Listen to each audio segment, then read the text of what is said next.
All right, hello everyone. This is Kurushi Drive. I am one of the admins of CBBL Season 5, which FGC UCLA is running for KOF 15.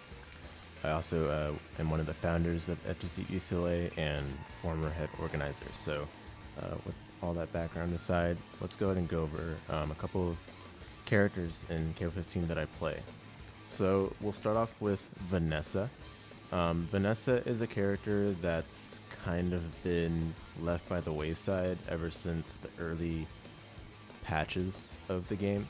Kind of in the beginning of Season 1, Vanessa was one of the most played characters, especially on point, thanks to her excellent damage, efficiency, and just ability to stay safe throughout a lot of her game plan. But over time, as she received a couple of nerfs that slowly eliminated her reward, I think people started to see the writing on the wall and were like, okay, it's not worth the brain deadness anymore, so I'll switch characters. And I'm one of course, the few and proud real Vanessa mains that has stuck with her since then. I've played her on and off. In general, I've played KOF 15 on and off, so I don't have, in terms of like game time, I don't have all the Vanessa experience necessarily, but I have a lot of familiarity with her, and I feel like I have a pretty good grasp on all of her tools and such. So let's go ahead and talk about Vanessa. I'll start by talking about all the characters' traits, like kind of the overview, and then we'll go over the normal specials, supers, and then we'll go over some tricks and how to play them, just their overall general game plan, so you guys can kind of form your own knowledge, create your own intellect with these sorts of characters. So Vanessa, who is she? She's an evasive mobile rushdown character. She's got fast buttons, plenty of options for safe pressure and hit checks. We can of course switch to guard here. It's all safe pressure and hit checks. And then she has unparalleled meter to damage efficiency.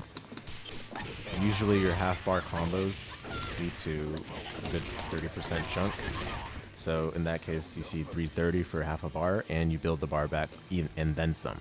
So very strong efficiency in terms of meter to damage. She also has a strong backdash, excellent jump arc, which is not too floaty, but also gives her a pretty good length in terms of covering the area of the stage. Look at her hyper hop. Her hyper hop goes really far, and couple that with her fantastic j.CD that has a very good 45-degree downward angle. That makes her a very strong poke character in these sorts of ranges where a lot of characters aren't able to reach. So she's got very strong mobility options. Again, her backdash is pretty solid. Not as good as previous games such as 14, where her backdash was almost like double this distance. I can pull out 14 at a later time just to illustrate, but for now let's focus on this. And then she also has very good ways of dealing with fireballs to suffocate the opponent in her frightening offensives. So we'll go over those ways you can deal with fireballs as we go along with the moveset. But for now, let's talk about her basics. So we'll talk about normals and specials. So for our normals, we'll start out with far-A. Her far-A is a decently fast jab. It's repeatable very easily. Not a lot of characters 5As are repeatable this fast. In terms of frame data, it's 6 frames, so not too speedy or anything worth of note. On block, it's even, so I think it's on block it's -2, and on hit it's even, so it's not really too useful for pressure, but it's great for just checking some hops. If your opponent decides to re-jump, you can just quickly jab them with far-A, and it gets the job done most of the time. Do be careful though, because it doesn't cover above her as well as some of her other normal options, so you do have to make sure to keep that in mind. Alright, next is her standing B. Her stand B is for some reason faster than her stand A. It's really strange. It's 1 frame faster. It's got a decent hitbox. It's not as good for hop checking, but it's just a decent poke. It does have slightly more recovery than far-A, so you do have to be careful in terms of the risk of throwing this out. They can just whiff punish you if you're not careful enough. And also the thing about far-A is it's technically punishable, It's -4, as you can see by the double minus here. It's -4 or higher, in this case -4, so you can technically be punished if there's something that can reach that far. A lot of characters do have a jab that can reach at that distance, but if you space it right, then you'll usually be fine. I generally don't use this button. It's nice for max mode conversions though, because it generally has the best reach as far as her standing lights are concerned. So you can see like a quad tap that Vanessa can do. We'll talk about what quad tapping means soon here, but basically if you do, that's pretty good max mode confirm string. Of course, all of those have to hit in order for that to work properly. Alright, and then her far C. Her far C is actually one of her most important buttons, mostly because it is one of her few cancelable far standing normals. And what I mean by cancel is that you can cancel this into specials. You can also cancel into, of course, command normals that are applicable, so you can do this into this, and you can also do this into this, and this into this. But you do want to be careful which command normals or specials you cancel it into, because some of them are not quite as safe as others. So in the examples I showed, I did far C into her slide. There we go. You gotta time it a little precisely, but basically it's like that. Let me go ahead and reduce the meter. We don't need max mode right now. Just don't want it to distract you guys. So far C into that, or far C into her other command normal. I guess is like decent for poking, but do be careful, because if you don't cancel it, you're in a lot of recovery, and it's very easy to whiff punish if you're not careful. But this is a nice and decent move for checking hops if you're a bit preemptive with it. Just do keep in mind the slightly longer startup compared to far A, but far C is one of my favorite pokes just for some neutral, since you can whiff cancel it, and you know, into weaving, into vision. Vision is her dash, command dash.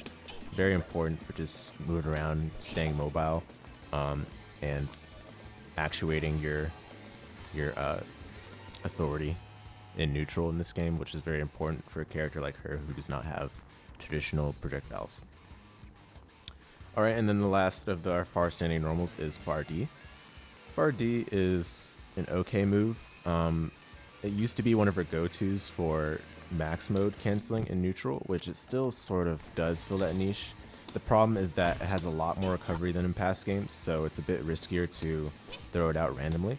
It's easy to whiff punish. You can't cancel it at all. You cancel into supers, I believe, but it's not like as good as it might seem to do that. And also, actually, what's interesting about far D is that she got a new target combo from it. If you do far D or cl.C into C, that's like her new target combo, which allows you to verify the hit confirm for far D if you don't have max mode available. I still don't know if this is really useful, because you can't cancel it at all if you do that target combo, and I don't even think you can do it on block, so it's like, oops.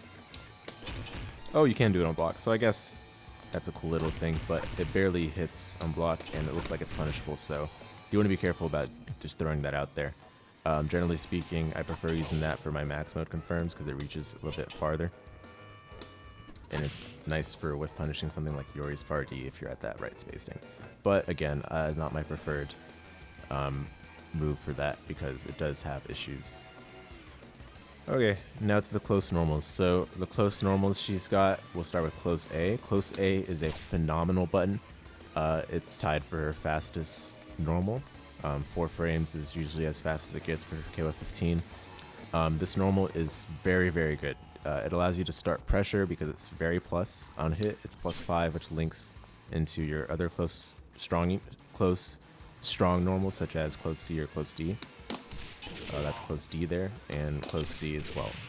It's the job. We'll talk about which one to use very soon, because we'll get to those very soon here. But cl.A on block is also plus. In fact, it's plus enough to allow for some frame traps. To be specific, it's +3. The +3 is not too important. It's the most important part is that you can frame trap. You can do like cl.A into 2D and then or 2C, and then of course weave to make sure that's safe. Or you can do cl.A even to cl.C on block, and that's still a frame trap. That'll catch people jumping in between your string. That also catch some mashing. Keep in mind that they can still DP during that gap, but Most of the time, people aren't that fast at mashing their DP, so it's not usually going to happen. But those are your like, and you can also do another close A if you time it. It's just hard to time. Very, very hard to time, but you can technically do another close A if you're careful. It's just that I've never been able to get it myself. You see at that spacing, it turns into far A because the proximity is not good enough, basically. Yeah, so unfortunate. But it's still very important for if you want to do like a jump in, you do the close A, and then you can like, you can do one of the frame check mobiles I mentioned, like 2C or close C or any of those afterwards. Spacing does affect which one you're going to do afterwards, but the nice thing is that it does allow you an extra move to hit confirm with as well. If you get hit off the jump in, of course at that distance it's not going to work, but if you're in the corner, for example, you can do like close A, close C, which gives you a true combo, and you can just go into your bread and butter from there. All right, close B, not as useful. It's still got pretty good frame data, but it's just like you don't use it as much because the proximity for it is kind of whack as well. It's still the same speed as close B, but it's also easier to rapid fire because you don't have to worry about auto combo getting in the way. And actually, I believe this was buffed in the most recent patch 1.62, where they allowed for the cancel window on her they allowed for like the rapid fire cancel window for this move to become increased, so like you can more easily press this multiple times while you're up close to them, which I guess is pretty cool. And I think this was also buffed to 4 frames in that most recent patch along with close A, so these two being 4 frames is super nice, and we'll explain a setup that takes advantage of that you know, towards the end of this character overview. Oh, what's up, Zenryoku? Sorry, I didn't notice when you joined. Let me know if you have any questions while I'm going through this. I'm just kind of speeding through. Oh, not speeding through, I'm just kind of running through this. But yeah. Okay, so that's close B. Again, you know, you can use it up close, but I don't really use it. It's just maybe the patch that buffed it, like this most recent patch, might increase the usefulness of it, but I haven't incorporated it into my own game plan yet. So, you know, I guess you can experiment with that yourself if you're looking to make use of her full set of tools. All right, next is close C. Close C is her most important combo normal, in my opinion, and also just like the move you'll be pressing probably most of the time other than your crouching normals. Close C is 5 frames, which is not that fast. It's kind of average, but it's still fast enough to link from close A if that hits. So that's the true combo. And then also, the nice thing about close C is that it has very good proximity trigger. It triggers from even that distance. Like, that's pretty far for Vanessa standards, at least. That's where, like, it doesn't trigger, basically. So once you're outside of that range, you're going to get far C, which is not very desirable. You want to make sure to be, like, close enough for close C to actually work. That's not it. This is probably it. There we go. This means you'll also be using close C the most of the time when you land a jump in. So like something like j.D or j.C, you go into close, that's not a combo. You do j.C into close C, and then you can do the rest of your combo from there, such as this. Something like that. Ignore the meaty timing, we'll get to that pretty soon. But yeah, close C is your most important close normal, and probably most important normal other than your crouching normals, which I'll go over here soon. And then close D. So close D is basically close C, but with more damage.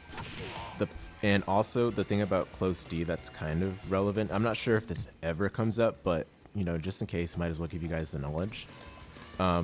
Look at close C, how it hits versus close D.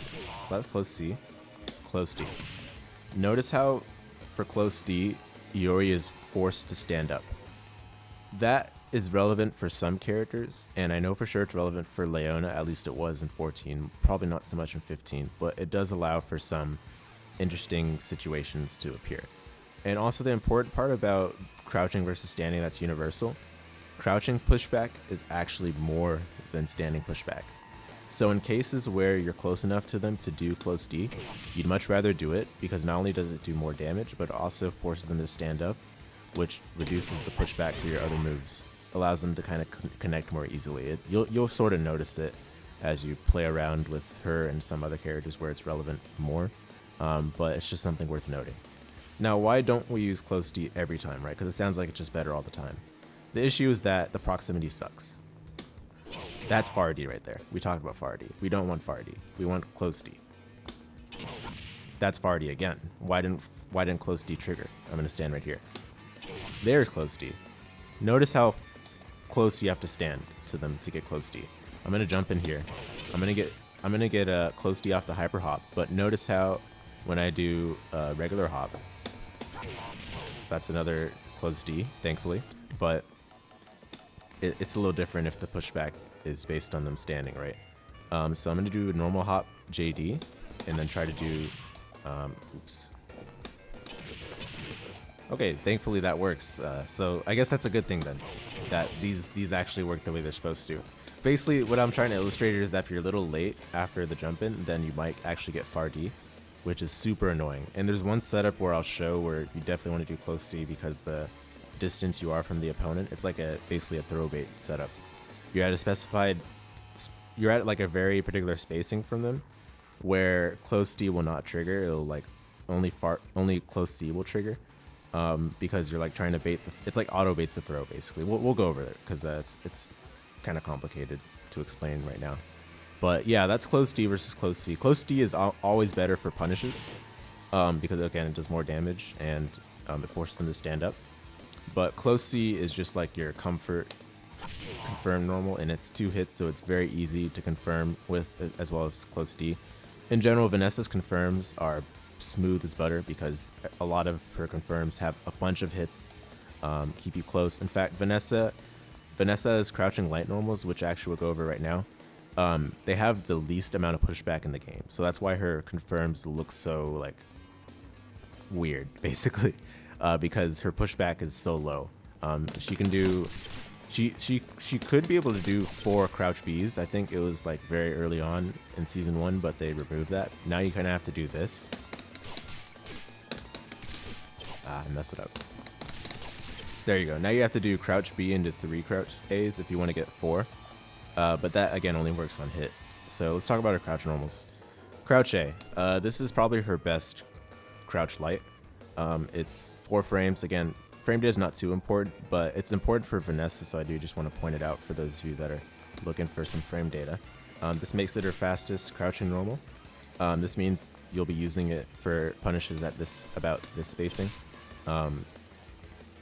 This one is +4 on block, so obviously it links into itself. It also cancels into itself.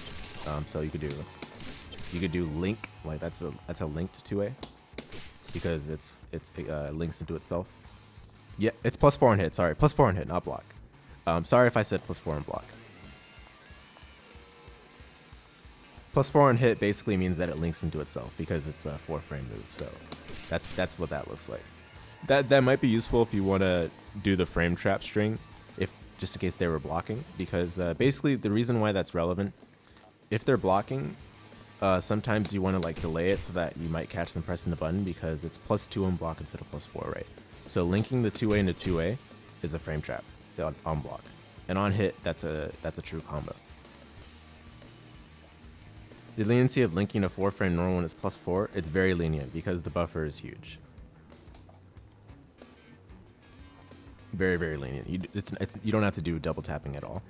In fact, if you're trying to link it, I recommend not doing double tapping because, again, Vanessa's like rapid cancel, like I don't know how to call it, chain cancel. It's extremely fast, so you might accidentally chain it if you double tap. So you'd rather just time it, but it's not hard to time at all. Like the minute you time it, like you'll know that it's very easy to do.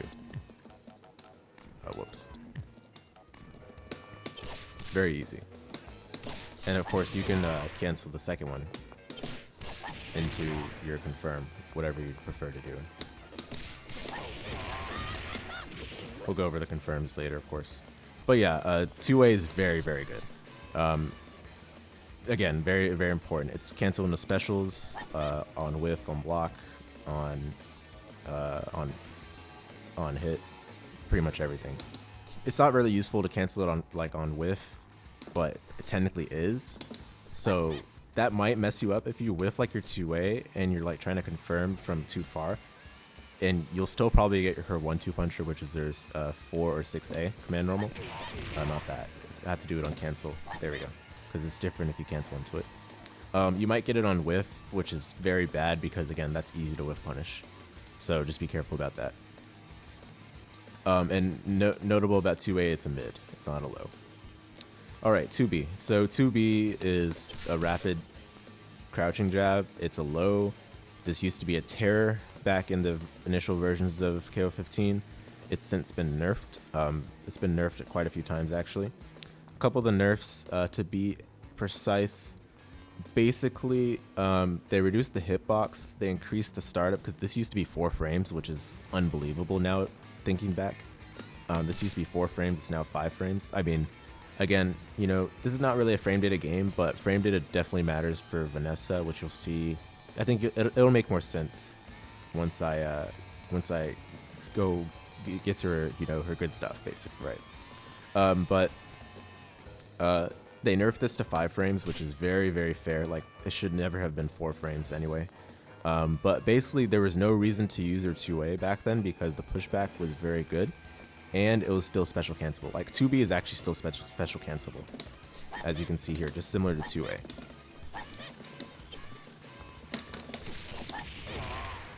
Whoops. So you see, like, you can still do your confirms. If you wanted to do 2B, 2B, 63A, you could do that as well. Not that that's useful, confirmed, but point being special cancelable, right? So there's no reason to use 2A back then. Nowadays, especially because of the reduced hitbox of 2B, notice how you can only get 3 of them, whereas you can get 4 2As. So that's very relevant. You want to generally do 2B, 2A if you're going to use 2B in your string at all for your light chains, just so that you can keep the pushback low while also still getting that that low normal in, you know, just to open them up crouching. That's very important for pressure overall, because you do want to make sure that they can deal with all this. Let me turn this to guard.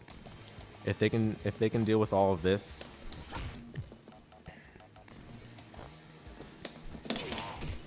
oh, I have to do guard all.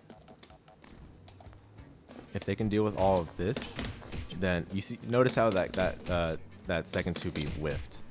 I was able to get 2 2Bs on block if I didn't do a jump in, but if I did a jump in, only 1 2B even fits in there. So that's another reason why you want to do 2B 2A as your light chain string, basically, especially after a jump in, because that's the only thing that'll even hit. Okay, that's enough for 2B, but again, you want to. It's decent to use as your pressure opener, but afterwards I don't recommend doing a second one. I just recommend doing 2A afterwards now. Okay. Oh yeah, and I guess I forgot to mention this. This is -1 on hit, so, or on block, so you can end it with this safely.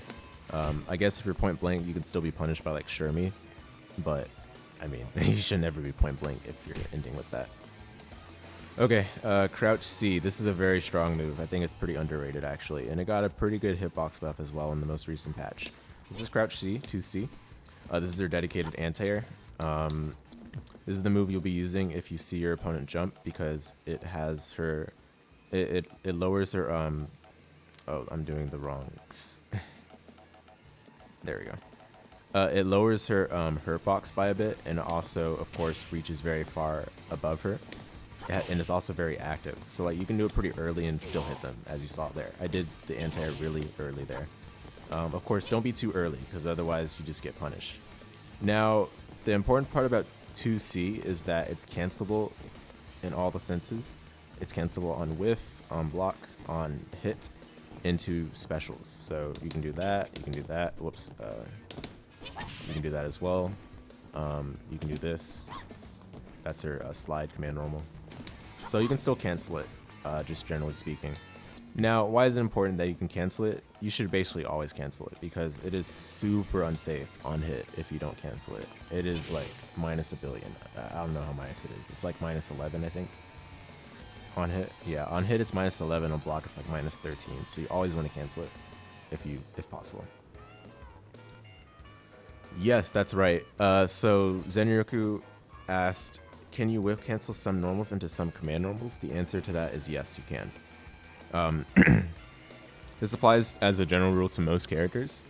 If it's cancelable at all, then that entails cancel on whiff, on hit, on block. There are some hard rules. There are some special cases where they've hard coded certain moves to not be cancelable on whiff. That applies to sweeps usually. Notice how Vanessa's sweep is not cancelable on whiff. She is one of those characters who was hard coded for that. But for 2C, basically for everything else, not the case.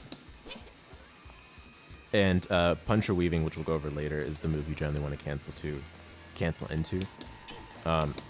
In some cases, you also want to do command normal. And we'll go over that again really soon. Yeah, it's a little mind-blowing, I know. But still important stuff. Again, this character is kind of specialist-oriented. But you can play her baby basic as well. She fits a multitude of playstyles.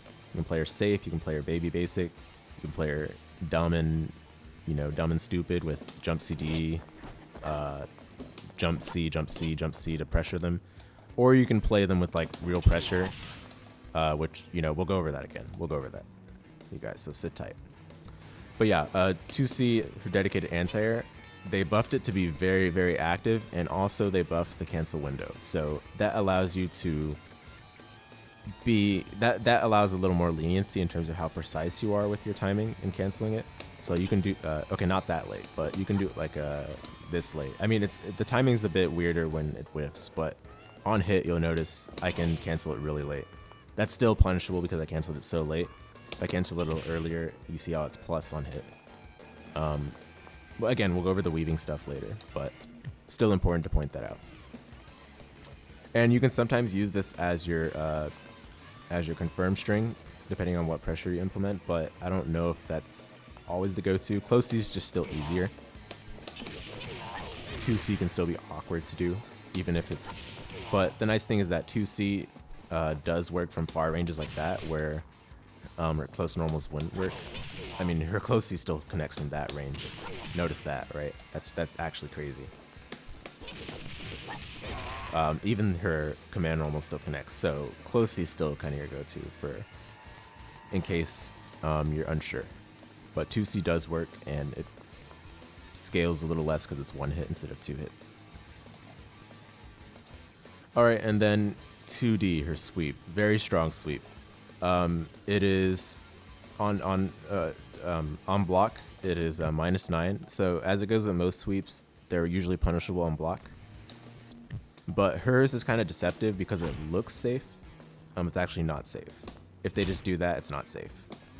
You can usually sweep punish it. The problem with punishing it is that good Vanessas will always cancel it on touch into her weaving, which makes it safe. We'll go over again the frame data for that for weaving strings later, but they'll always either cancel into weaving or vision to make it safe. So obviously the spacing for it is very generous. It's not like it's long range, but you can like definitely finesse it.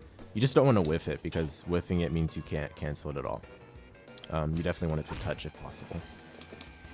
And yes, you can do two lows with her command low, her slide, but as you saw there, it's punishable if you do that. But you can delay it a little bit to throw off your opponent. You can't delay it that much, but like it's kind of funny, I guess. It's I don't know if it's a frame trap. We can test that right now actually.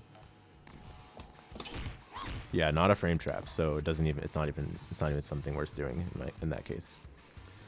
But yeah, 2D is very strong. On hit, it's kind of hard to do it and know that it hit on reaction, but you can basically cancel into vision every time to chase after them. And then you can get it OS meaty / throw break OS. Let me see if I have the little slot available right now. I think I do. Let's see. Oh no, that's the blocking slot.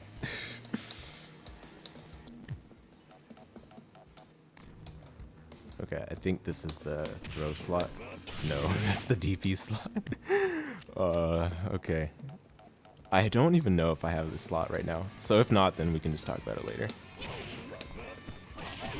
Okay, that's not the throw slot, but that's like the, I think, ADP slot. Oh no, that is the throw slot. Okay. So you can chase after them. You can get a meaty cl.C. If they wake up throw, you'll be able to break it. If they don't wake up throw, or actually, whoops. If they don't wake up throw, then you get a meaty cl.C. If they wake up throw, then you get to break it. So that's like the nice little chase that you get after her sweep. You can also do her heavy vision, which we'll talk about again. We'll talk about vision later. But it has a little bit more recovery, so you might not get as good of a meaty, but it does corner carry a little better. Basically, the point being, you usually want to hit check with 2D into something that makes it safe. This doesn't make it safe because you're going towards them. I mean, technically it's safe on block going towards them, which is kind of funny. Like, that's not safe. Pardon me. But backwards is safe. But if you want to do forwards, you should definitely do. You should definitely make sure that it actually hits. Otherwise, you're just gonna get punished. A lot of people don't punish it though, because it's like a bit frightening. She's like going towards you, and technically she doesn't have to just do vision. She can do vision into one of her moves. Whoops. Does that even work? Yeah, it's a little bit jank. It's not really that good. Basically, don't let people do this to you, because you can technically punish that with like a 4-frame move or higher. Usually 2A or cl.C or something like that will get the job done. Okay, so let's move on to our jumping moves. I know I'm kind of treading along slowly here, but trust me, that guys, this is going to go into lots of depth. I want to make sure that you guys fully understand how Vanessa works, because she looks simplistic at first glance, but there is a deep, profound world behind all of it. Yeah, comprehensive. Yes. All right, so her jumping moves. So j.A, not much to write home about it. Honestly, this is like one of the few moves in this whole game that is never touched. It's not that good. There's basically no point in using this.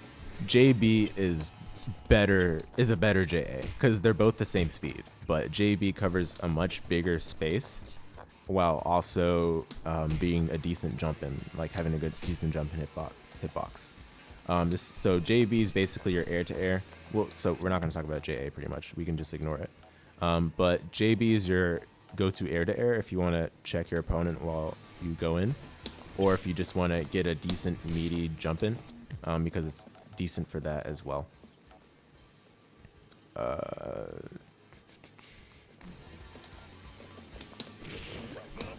So you can do a deep j.B, it'll still work.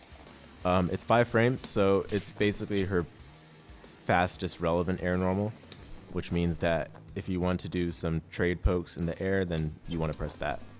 But usually you wouldn't be pressing j.B for air-to-air wars until you condition them to respect j.CD, which we'll touch on pretty soon. Alright, so now for j.C. j.C is probably her best jump in normal, tied with j.D a bit. I mean, technically j.CD is her best one, but j.C is the one that you'll use if you want to get some combos after. It's got a very good hitbox. It looks like it's supposed to hit behind her, but actually crossing up with this thing is super difficult. They made it a lot more difficult in 15, which is probably good, because you don't really want to get hit by that cross up. You just feel incredibly angry. You see how hard it is to cross up with that if you just hop over them crouching. I think on hyper jumps it's a bit easier, but it's still whack. Yeah, I've had a lot of trouble trying to get this to cross up. There we go. Off a hyper jump you can definitely cross up with it, but it's still super jank, and probably not worth losing sleep over. So now, why is j.C good? It has a very good downward angle hitbox for jump-ins, for pressure, and it's also decently fast at 7 frames. So it'll do most of your work for those functions. Now, a nice thing to note about j.C, well, used to be a nice thing to note, they took it away from us, sadly. This thing used to instant overhead. So you'd basically do like hyper hop backwards j.C. and that would instant overhead, and you'd also be relatively safe. I mean, technically punishable, but it's hard to punish at that range, right? But the hitbox was nerfed, so can't do that anymore. So yeah, be careful. I mean, you can still do it pretty early as an overhead, and you know, still get a combo from it, but it's like, it's not as good for that. You do want to do it late so that you have more frame advantage. Usually if you do it late enough, then you can run in just a little bit. But be careful about that because a lot of people will just reversal throw you. j.CD is better suited for that sort of thing. Speaking of her next move, so let's talk about j.D. j.D is an amazing move. This is like your other go-to jump in. It's not as good as j.C. as you can see. Like, you have to kind of time it a bit later if you want it to be a jump in on a crouching opponent. But what's important about j.D versus j.C. is that it's also your greatest air-to-air heavy move. This move has a surprisingly strong hitbox for, you know, how it would appear. Let's go ahead and take a look at that. You see how horizontal it is despite kind of looking like vertical? I mean, of course, her arm is vertical, but she's punching downwards, so most people don't expect to get hit by this when they get hit by it. But if they're like super high up, you can still like kind of touch them vertically, and then also horizontally, it works extremely well. I like using this to quickly catch opponents when they're expecting a j.CD, because j.CD is how you really condition them. That's your most important move for that. So if you kind of condition them in that manner, then you can use a retreating j.D. as an anti-air, or air-to-air, excuse me. You can switch between that and j.B. in order to get that accomplished. Of course, keep in mind, they do fulfill different zones of coverage, so you can't always use j.D. as that move, as that sort of move to accomplish that. But you know, of course, as long as you understand which zone it covers, and press the appropriate button, then you'll be good to go. All right, I know you guys have been waiting for this one. Let's talk about her j.CD. Her j.CD is insane. Probably her best air normal, and one of the best j.CD. Yeah, let's go. This is probably one of the better j.C.Ds in the game for its speed class. It's pretty slow when you hear the number. It's actually 15 frame startup, but 15 frame startup doesn't do a good job of saying how good it is. It's really the zone of coverage. And the fact that its hitbox to hurtbox like placement is very awkward to deal with for opponents. To get an idea of how good this move is, let's go ahead. She stole Clark's 13 j.CD. I don't know anything about that. I don't know what you're talking about. All right, so let's see. You know, let's try to illustrate how many situations j.CD will actually touch the opponent. Look at this. Look at how active it is. Look at how it still covers Iori's feet. And then look at this as, whoops. I'm going to stay close to Iori, and then I'm going to retreat with a hyper jump j.CD. Oops. This is kind of supposed to work. There we go.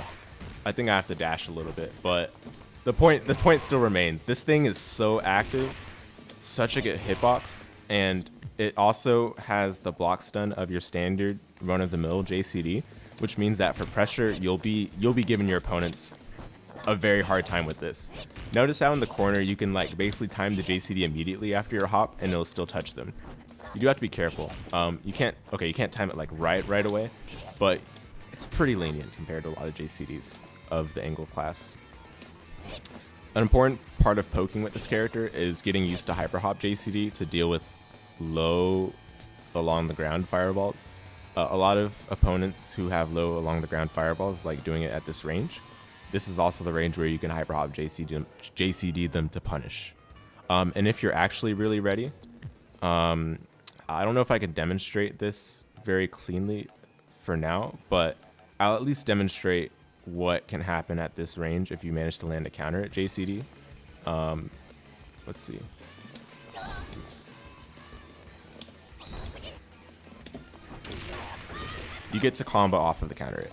Of course, in order to combo off of this, you have to be pretty confident that it will counter hit them. It's very hard to do it on reaction. But if you start charging the move for this, you can get a decent combo off of it. Of course, if you spend meter, you can get even more.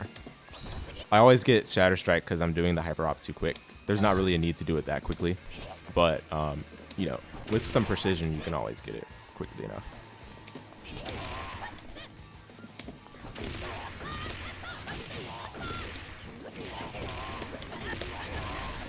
Something like that, basically. So, I hope I've convinced you j.CD is a terror for her to behold. Please use responsibly, but also, if you're not using this button, you are handicapping. Don't handicap. Why? No need to handicap when SNK's nerfed this character enough already. Yeah, dude, it's just so good. This move is legit your neutral. You can probably get away with not even needing like j.C in neutral or even j.D. You can probably just use j.B and j.CD. That's how good this move is. It's insane. And it allows her, again, to punish stuff at like range. Like, she can just randomly clip you for being a good citizen. Like, you're always standing here, right? He's just looking at me. We're at round start distance. And then boom, I hyper hop j.CD and he's like, what? Excuse me? Yeah, cosmic horror fighting game. Yes. Horrors beyond our comprehension, indeed. So please use this move, okay? And again, back to like pressure. Now most opponents, of course, they'll be standing when you go for your hop j.CD. So that's what makes it really easy to touch. But notice how I did it right after jumping, and it's still insanely plus.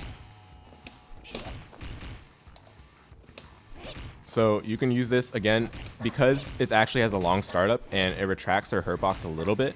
You can generally dodge opponents' counter pokes as long as they don't use something like Iori's 2C or a jumping air to air that will catch you during the startup.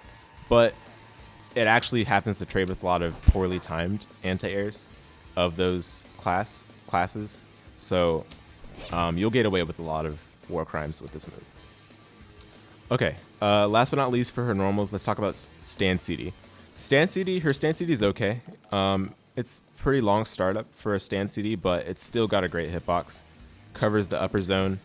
You know, she extends her foot out pretty long. It actually also moves her forward just a bit. Not that that's really too relevant, but the most important part is that if you cancel this into her weaving stance, you can actually get conversions. Oops. It's pretty difficult, honestly, but if you're present in mind enough, it's doable. You can also just run up, of course, and do that. Mid-screen. In the corner, you get full standing conversion. It's pretty insane. Oops. So you get full standing conversions there.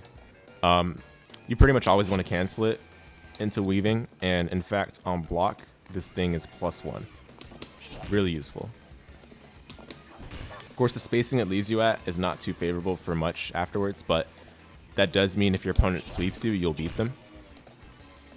And you can do, oops. If you're close enough, of course, from the beginning, you can do st.CD weaving, sweep weaving, which is pretty decent.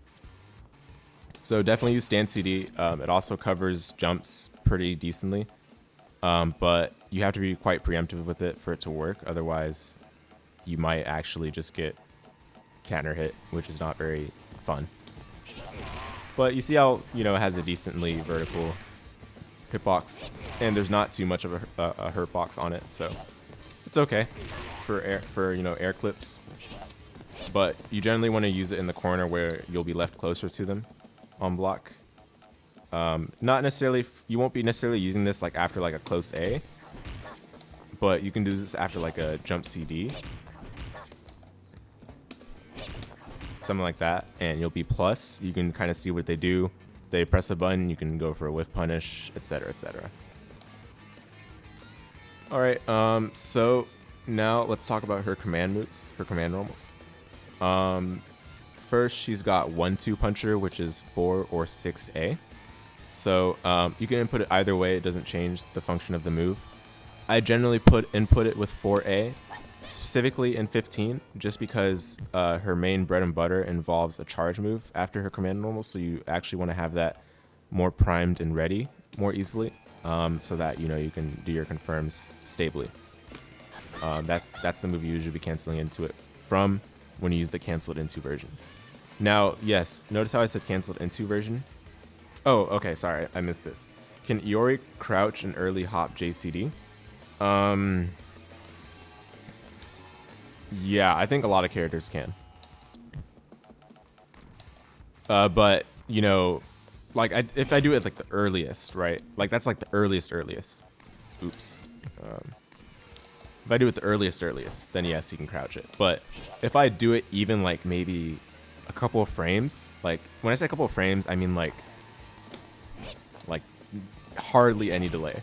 Like definitely the delay is much less than most characters' j.C.Ds. Like that's with hardly any delay. It's hard to tell the difference for me personally between doing it like right away, point blank obviously. If you do it like right here, okay, no, that still doesn't work right there. But generally when you want to do j.C.D, you're going to be delaying it a little bit. It's just kind of what you have to get used to. Now, obviously, in terms of whether certain characters can avoid that, they can roll, I guess. But again, since it's such a great downward hitbox, you might be able to punish. Like if you're doing it at the spacing and they roll, they'll roll to just about that distance, and you can just punish them on the other side with the close normal.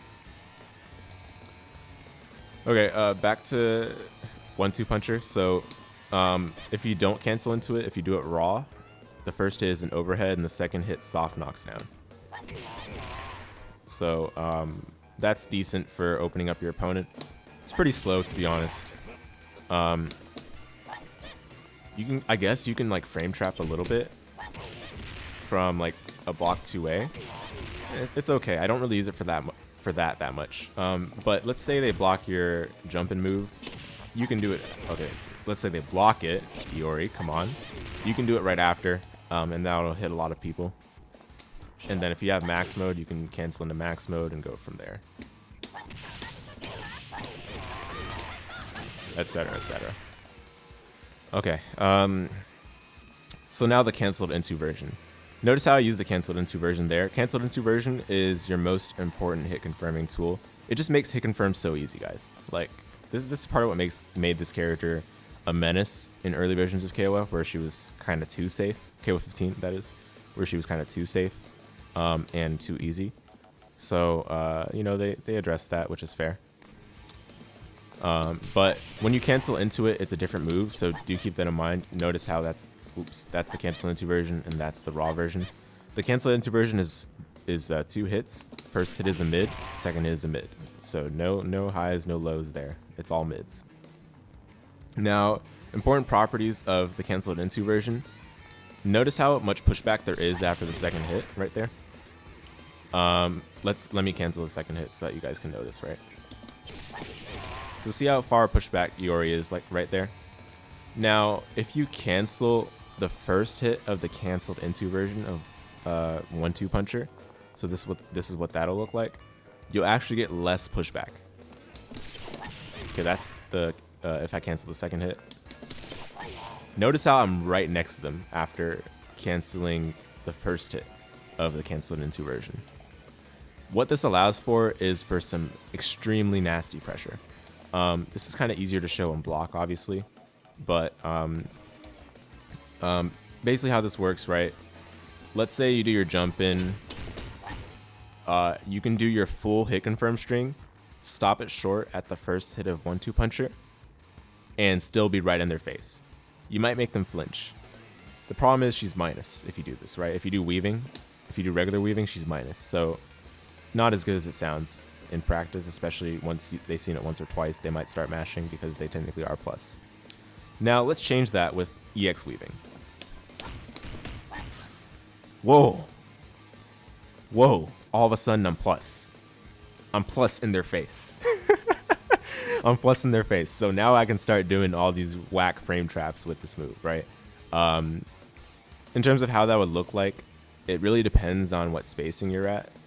Because the move you use won't necessarily always beat them despite your being plus. But, you know, to summarize, right, as an example, if you do that, you'll generally beat them. Because, again, they might flinch, and even though 2C is not necessarily her fastest move at that spacing, you'll still probably catch them. And you're actually still close enough to them after that string to do another close C, thanks to its better proximity compared to close D. Of course, for close D, that won't work. Well, that worked there without the jump in. So that, you know, close C still reaches that range if we jump in first. And so did that, actually. So, hey, use close D if you want, I guess. But close C is what I recommend just because it's less risk in terms of being at the right spacing for it to work. We'll talk about weaving a little later. I know I'm just trying to excite you guys for all the stuff you can do with weaving, basically. That is my master plan here, right? But, you know, just wait a little while longer, I'll get to it. But that's kind of the neatness of being able to cancel from her first hit as well as her second hit. Yeah, weaving's awesome, dude. So if you just want to be a lazy bum and just play her safe with everything, you can just always let the second hit rock. If you're having like a very relatively sleepy day, you know, just do your standards. Oh, okay, obviously you can't do that. If they're pushed back too far, it'll whiff. Notice how it whiffs at that spacing. So that's what that would mean, is that you just want to cancel it a little earlier or just use a different jump in normal. So you just got to kind of get used to your spacing. Use the normals that are appropriate based on where you are in terms of your spacing. You got to get really familiar with that. But definitely make sure to use 1-2 puncher as your brain dead hit confirming tool, because it's just so easy to confirm from it. It's 2 hits. Your close normals are 2 hits. Your crouch lights are already very easy to cancel from. And you get an extra 2 hits with the command normal. So what can I say? Easy character, right? That's the trick. She's not easy, but you can play her easy. Okay, so that's all for her 1-2 puncher. Let's talk about her other command normal, sliding puncher. This is input by doing 3D, so down, forward, plus D. This move is okay. I mainly use it for low profiling stuff as well as catching opponents that are standing in neutral. It does catch a lot of people, but you do have to be careful with how you use it because it is punishable at a lot of spacings. In fact, it's punishable at most spacings, to be honest. Like right here, I think it's punishable still. Yeah, right there. If you do like max spacing, it might be safe, but I don't think it's ever plus. So right there, it's safe, but it's still not safe to characters like Shermie that have something that can reach at that frame advantage, or frame disadvantage, I guess. But if you want it to be safe, entirely safe, you got to space it really well. Like right here, it's probably punishable. So definitely punish it with something like sweep or something like in a Yori 2C that can reach that far. At that spacing, it's even on block, so that's like max spacing, I suppose. I don't think there's any spacing where you can get to be plus. I've never seen the spacing where it's plus, but I suppose you can get it. Oh, there you go. Well, hey, we learned something today. There is a spacing where you can get it to be plus, but this spacing is very hard to finesse. So if you manage to master that, then that's definitely something useful, especially with, you know, adding to that her evasiveness already. You can do that and legitimately just do like jump CD afterwards, because they might press a button, right? And the jump CD will probably hit them. So that is very legit. You can do that, and that'll be legit. Yeah, you can also cancel into this move. You don't have to just do it raw. You can cancel into it from any move that's ordinarily cancelable. You can't do it from her 1-2 puncher, but you can do it from her close normals. You can do it from her sweep. You can do it. Oops. You can do it from her. What else? You can do from her crouch lights. You know, everything pretty much. Everything that's cancelable already into specials, you can do into her sliding puncher. But I generally don't cancel into it. I generally use it either raw to low profile stuff. Oh yeah, I forgot to mention this. It actually low profiles so low that it can go under fireballs that are moving across the screen, not along the ground, but just like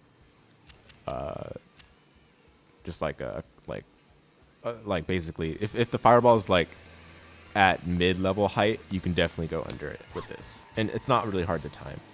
In fact, if you're at the spacing, you'll probably punish them. But do be careful, because if the fireball is slow speed, you might get hit as you get up. So just be careful with that. I'll probably demo it after I'm done demonstrating what I need to against Iori, because there are a couple of stuff with Iori specifically that I want to show, such as like safe jumps that are specific for him. So we'll get there. But yeah, this move is very good. It can also trip guard. It's also good for punishing rolls as an OS. Like if they wake up roll, your jumping meaty, you can do like sliding puncher on the other side, and that'll at least do a little bit of damage. But you know, obviously not an insane amount of damage compared to landing the jumping. That's all for her normals. I know I spent a long time on that. I spent a good chunk of this hour talking about her normals, but we're nowhere near done. Let's talk about her specials. So we'll start with Machine Gun Puncher. This is half circle forward A or C, so light punch or heavy punch. That's what it looks like. Let me get rid of this 2 bars. We don't need it right now. Oh, whoops. So this move is not really used for anything other than combos. You can use it on block, but it's technically punishable on block. It's just that it pushes the opponent back. That makes it like harder to punish. But technically that's -7, which is punishable. So I guess if you have something that reaches like a sweep, then you can definitely punish it. Oh, or actually no, sweeps for the most part are minus, or not minus, but sweeps for the most part are like 9 frames. So maybe not a sweep. Maybe a sweep won't punish it, but it's technically punishable. It's just that it pushes you back, so it's like weird. But where it's useful for combos because it gives a hard knockdown. This is what that looks like. And then also it's useful for combos because you can mash it for more damage, which gives you one of your best meterless damage confirms. So like you can do like that and then get a safe jump. I mistimed it there, but that's basically like her best well-rounded meterless confirm.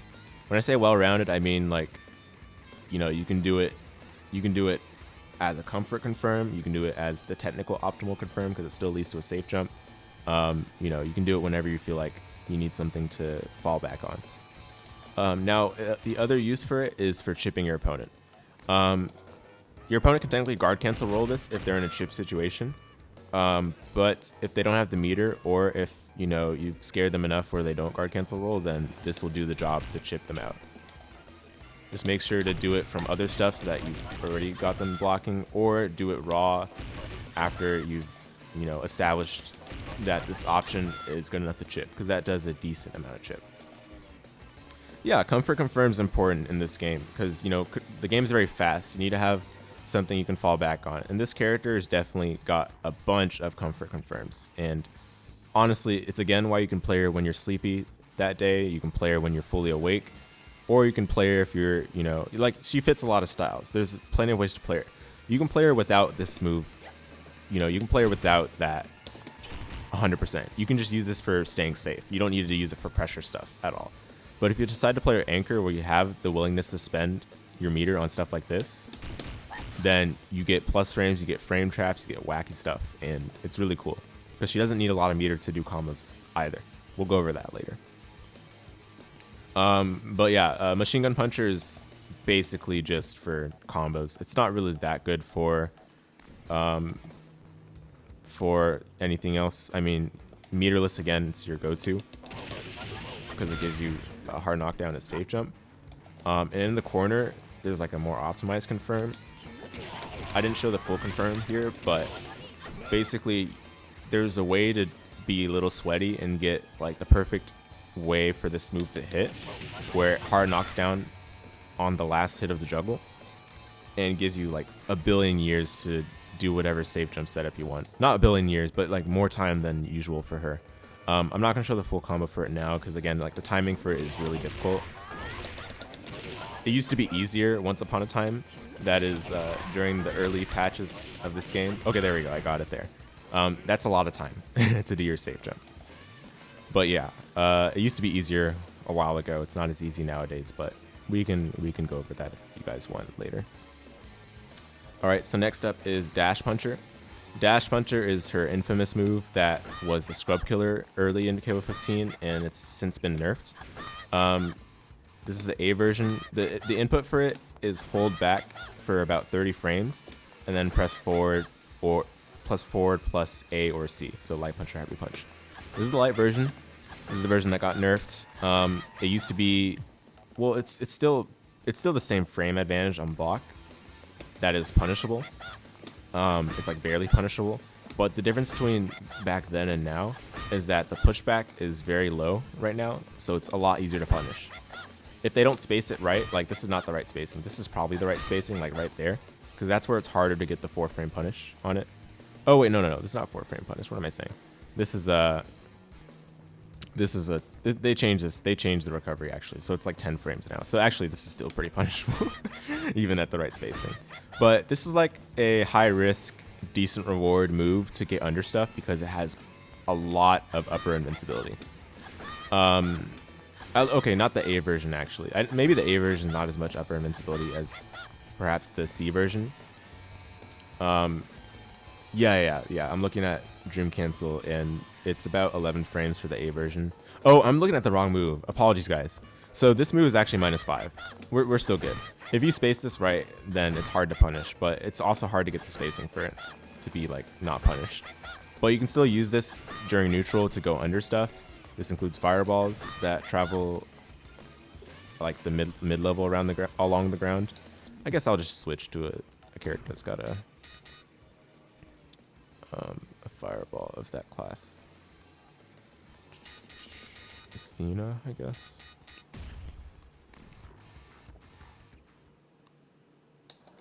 Okay.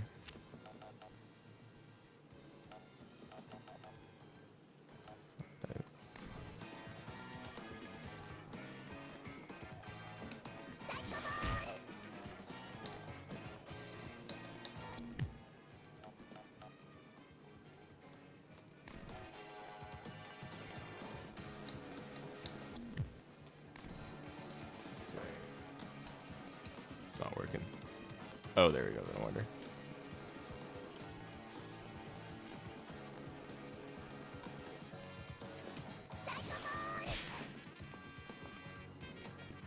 Okay, so Athena's fireball, she can go under that basically.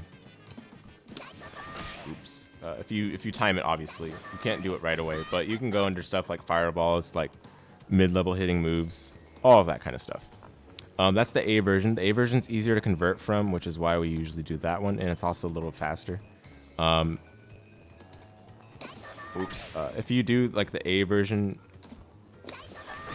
and they don't block it, let's pretend Athena's not blocking, right? Because we don't want people to block our stuff, right? Because it's punishable. But if you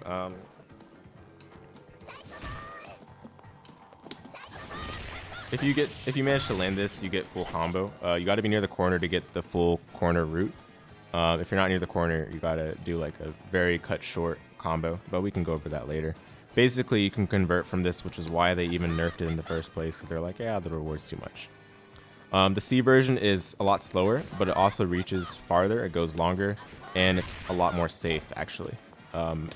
Because not only is the frame advantage different, it's -4 instead of -5, but also pushes them back a little more than the A version. So that's what that looks like. You see how far it pushes them back? Generally, no character is going to punish that, even though it's technically punishable. So this is nice for fulfilling the old function of the A version, but it's still not as good because it's a lot slower. You got to time it a lot more preemptively if you want to actually punish fireballs, or if you just want to randomly throw it out to call out something your opponent might do. But you can still get hit low because it has absolutely no lower invincibility. In terms of, I guess, what a basic combo would look like, you don't really get a lot out of this move, especially compared to like the A version. But if you delay your if you delay your EX version of it, then you get the full combo that you guys are used to seeing probably. Oh yeah, and I didn't talk about the EX version of Machine Gun Puncher, but it's not really that.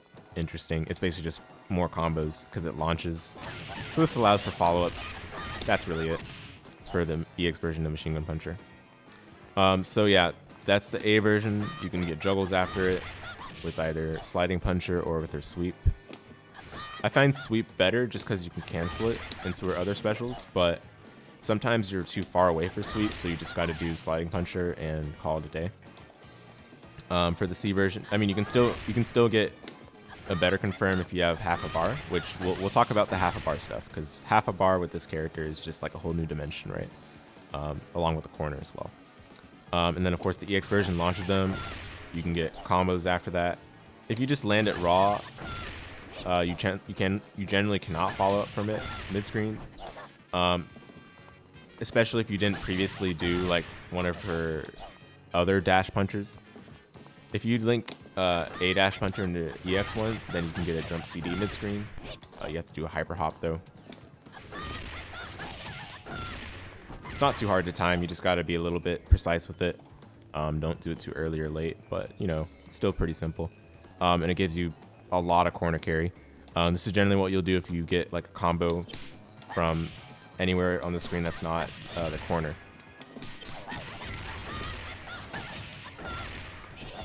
So standard stuff there. Takes you pretty far.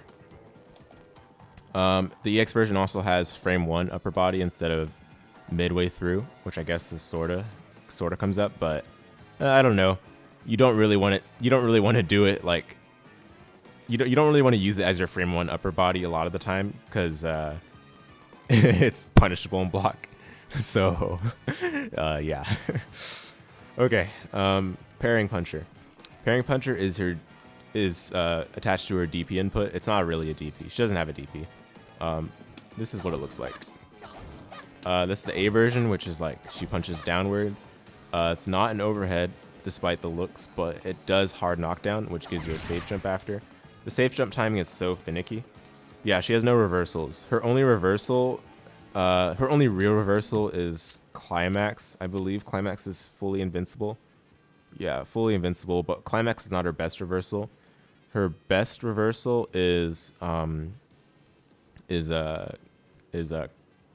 Crazy Puncher, her super. We'll get to that. Don't worry. I don't want to get too off track here. But yeah, she has no reversals, basically, except with the meter. So Parrying Puncher, the A version, as I said, it's like, you know, it hard knocks down. It's not an overhead, it's a mid. But it does give you a safe jump because it is a hard knockdown. You generally won't be landing this raw, though, because it's just not useful to land it raw. You might land it in combos as an ender. Oops.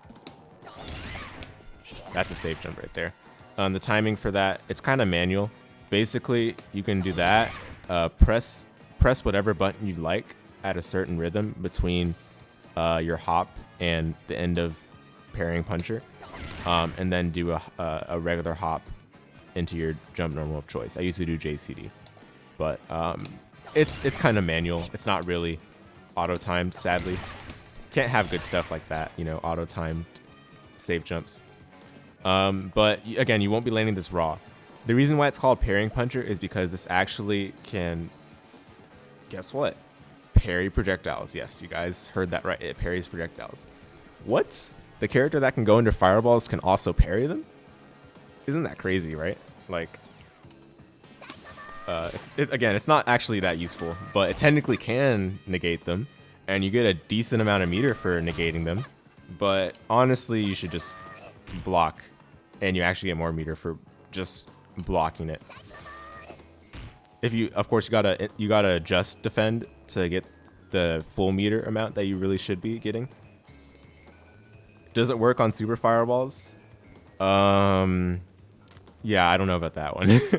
I don't think I'll have time to try it because I've never set it up in training mode. If you want, you can try that on your own. But as far as I know, it does not negate super projectiles. It can only negate like the same ones of its class. Yeah, unfortunately. But it's actually better to just defend fireballs because you get more meter for that. Oops. That's a regular defend, and then just defend. You get a ton of meter. Much more than actually going for this. So don't use it to negate projectiles. Not worth it. But it can technically, so it's worth knowing. The C version is actually a slightly different looking move. The thing about this one, it does not hard knockdown. It actually just blows them away. It does about 80 damage compared to the 70 of the A version, so it does a little more damage. But the important part about this is that it's also super cancelable. This is what you'll use to go into your super confirms, basically after you've done her bread and butter ender. Oops. So you can do that one if you don't want to spend meter. The other one you can do...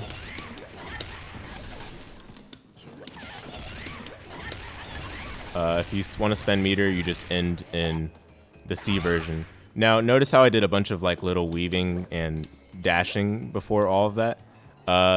Don't worry about that. We'll talk about it. It's the same move. That's why I did all of that before.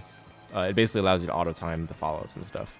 But if I just do raw Parrying Puncher, you can see that I can super cancel it. So that is worth knowing, that you can super cancel it.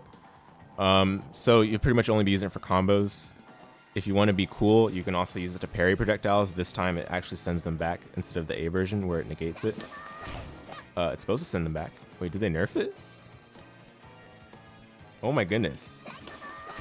Wait a minute. No. I think they nerfed it. It used to reflect projectiles. Okay, don't use this move for projectiles at all, guys. just defend it. It's not worth doing this. But maybe the EX one. Nope, not even the... Okay, yeah, don't do it. Don't do it, guys.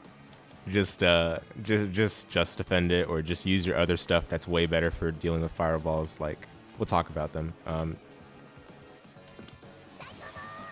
But yeah, anyway. So that's Parrying Puncher, guys. You use it for basically combos most of the time. The C version's for super canceling if you want to spend meter at the end of your combos. The A version's for getting a hard knockdown at the end of it, and you get a safe jump.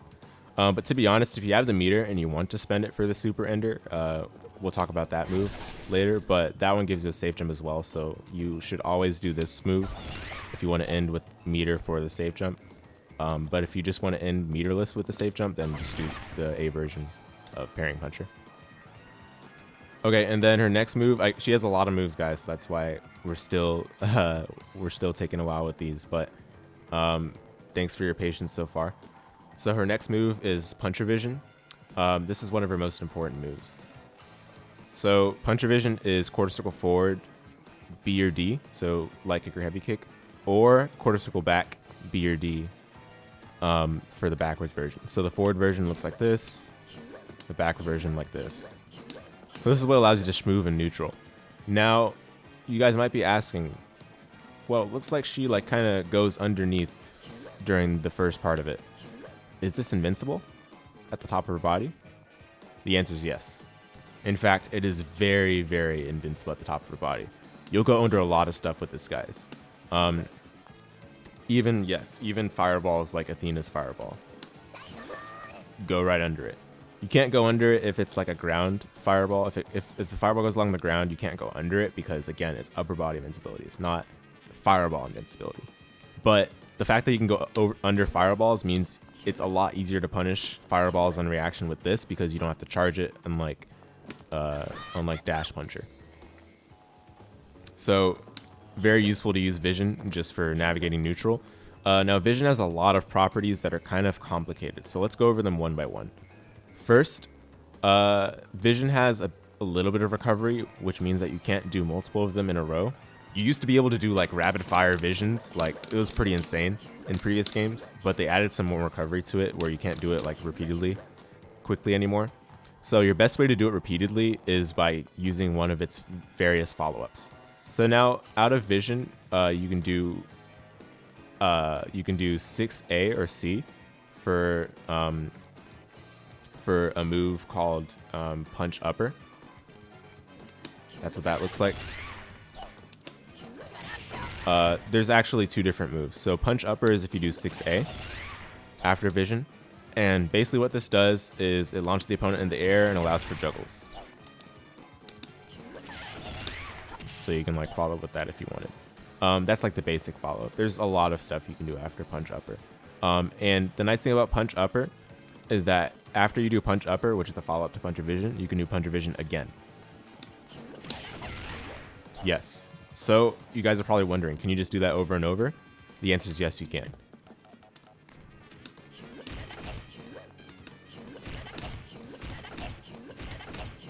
Of course, this is not real in quotation marks. Your opponent could definitely roll or, you know, throw out a button between those, but technically you can keep doing this if you wanted to. No one's gonna stop you from doing it if they don't present that that option. And yes, you can still do the backwards one as well. So yes, you can just do this over and over. I guess if you really wanted to do vision over and over, you can do it in that manner from puncher upper. In fact, is that Virgil SHS? yeah. That's funny. So basically all of our puncher vision follow-ups can be canceled into puncher vision again. That's important to note, guys. But you have to input again, like manually. You can't do like just 6D or 6B. You have to do it with the full motion quarter circle forward or quarter circle back.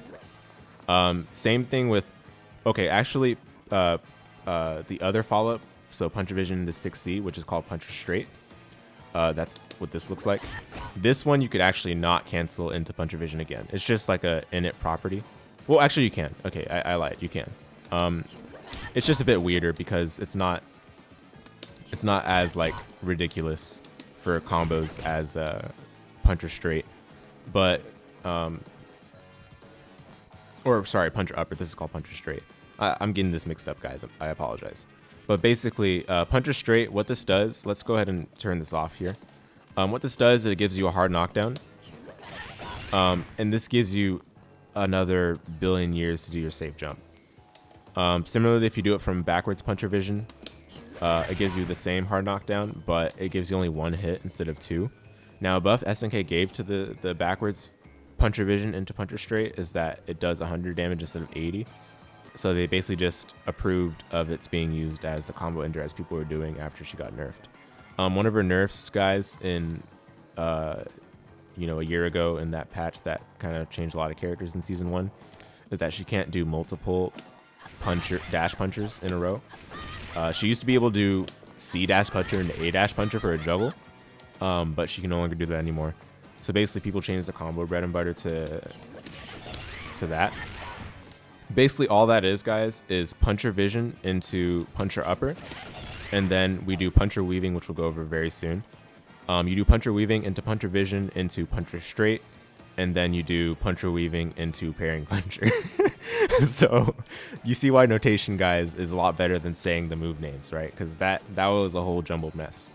But Vanessa's inputs do get weird like that, so that's why I did have to say it weirdly like that first before we actually go over some of the inputs for what these are. But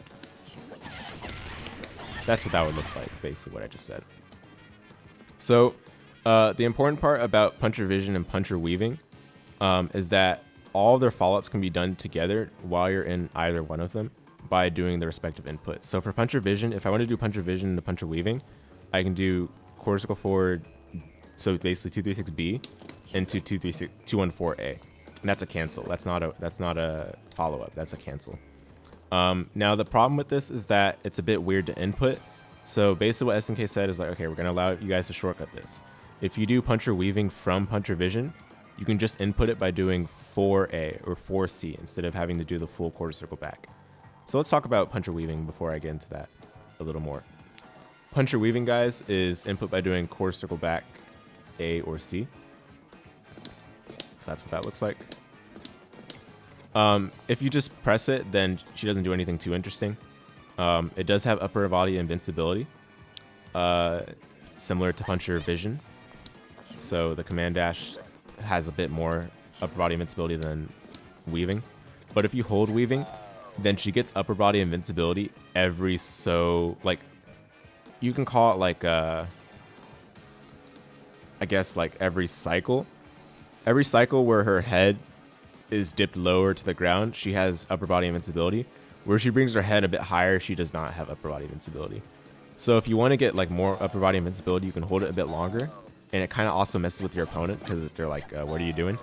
And then you can go into one of the follow-ups afterwards. So, man, this is going to be hard to kind of condense. I don't want to make it too complicated, but in essence, you can use puncher weaving as your way of like making your opponent flinch on pressure. It can be thought of as a Johnny Misfire or as a, as your run-of-the-mill stance cancel, basically. And if you use it as a stance cancel as such, you should not hold it. That's not generally a good idea. Unless you actually want to just call out one of your opponent's higher pokes. Like, if you just want to call out their high poke, then you can hold it a little bit. But I don't recommend it because it's going to reduce your frame advantage. Yes, puncher weaving can be hit by lows. Yes. It has no lower body invincibility. So you can just get clipped while you're doing this. Which is why, again, you don't want to generally hold it most of the time. You generally hold it for combos just to make sure that it actually comes out, because that's what you have to do.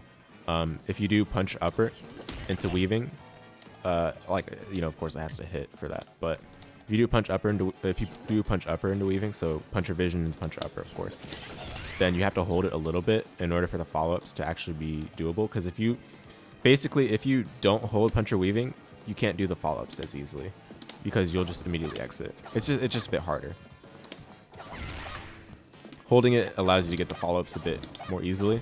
So basically what I'm doing here is I'm holding, so I input puncher weaving by doing corsical back A, and then I'm inputting parrying puncher by doing back C.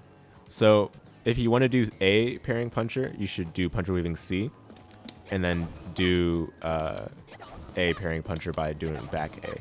Basically, the one you want to do as a follow-up should be the opposite of the one you enter punching weaving with.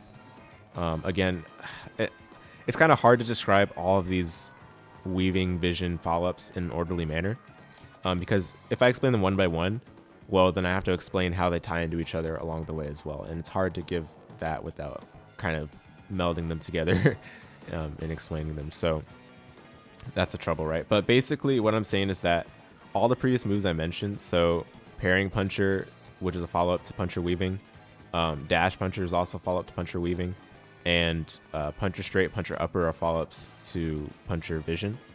So that's puncher upper and then puncher vision. Basically all of those are cancelable into each other interchangeably. As long as, basically, if you want to do puncher vision into parrying puncher, you have to do weaving first, because parrying puncher is a follow-up from weaving. You can't do puncher vision into parrying puncher because it's mapped to back. So basically, if you want to do puncher vision into parrying puncher, you have to do weaving first,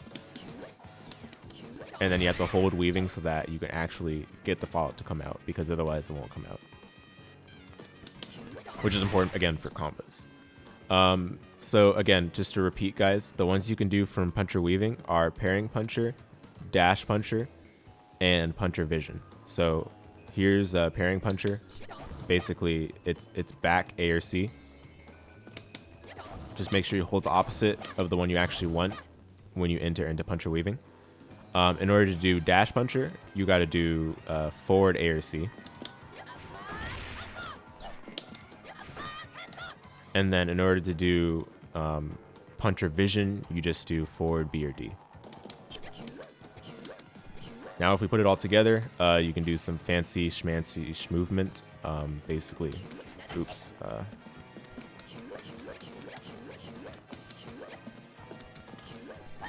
It's a bit tricky,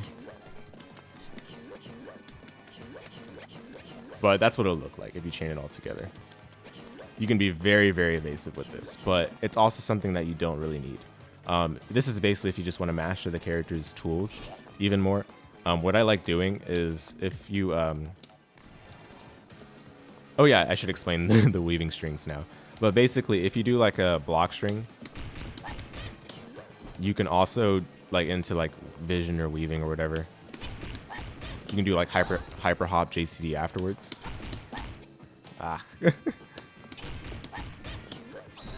Of course, I'm terrible at doing hyper hop instead of getting shatter strike, but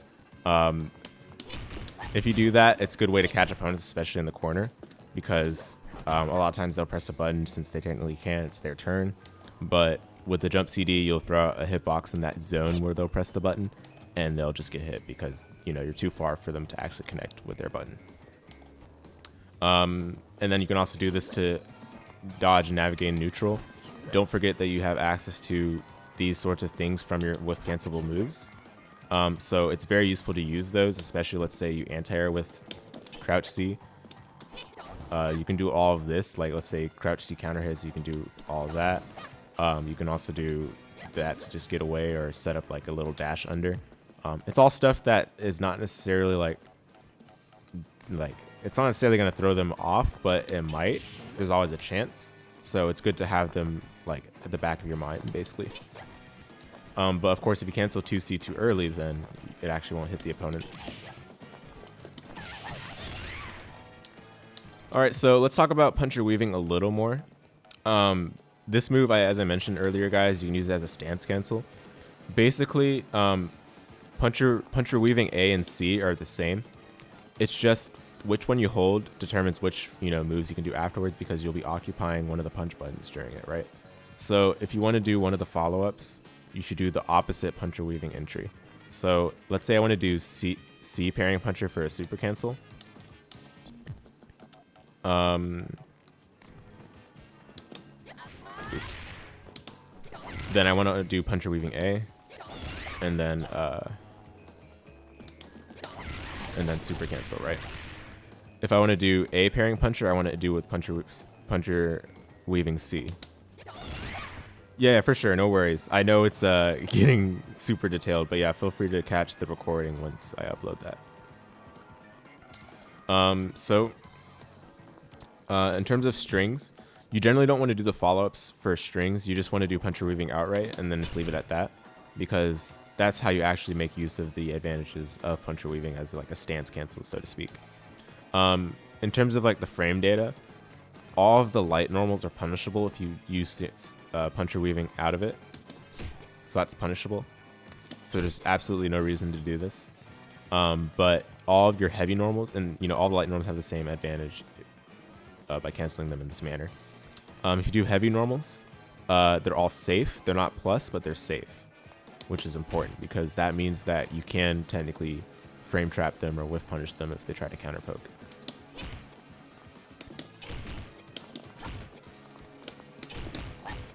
All safe. That includes, as you saw there, her 1-2 puncher. Obviously, you can't cancel sliding puncher into specials, even if canceled into. So if you want to do command normal into special, you should always do 1-2 puncher from it. Now, notice how I've been using regular puncher weaving and regular puncher vision for all of these. If you manage to start using EX puncher weaving and puncher vision, which of course are kind of more reasonable options when you have more meter to spend, which means you got probably Vanessa in your anchor position, then you can start making use of plus frames from all these aforementioned moves. So if you do light normals into puncher weaving, they're still punishable, sadly, so it's still not useful. But if you do heavy normals into puncher weaving, they become plus if you do that to EX. So sweep into EX puncher weaving is plus, close into one hit 1-2 puncher is plus, etc., etc. So those of you guys that are thinking of all the numerous possibilities are probably salivating. And yes, the possibilities are truly endless if you choose to go this route in terms of playing Vanessa. Oops.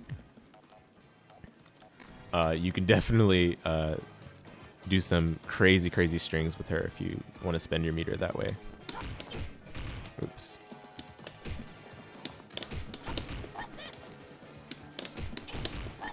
Okay, the spacing is not good for that string, but you can do stuff like this.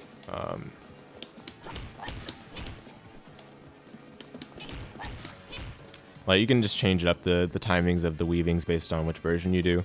And all of this is at an attempt to get the opponent to press the button. That way you can counter hit them with either like the cr.C that you do after the first one.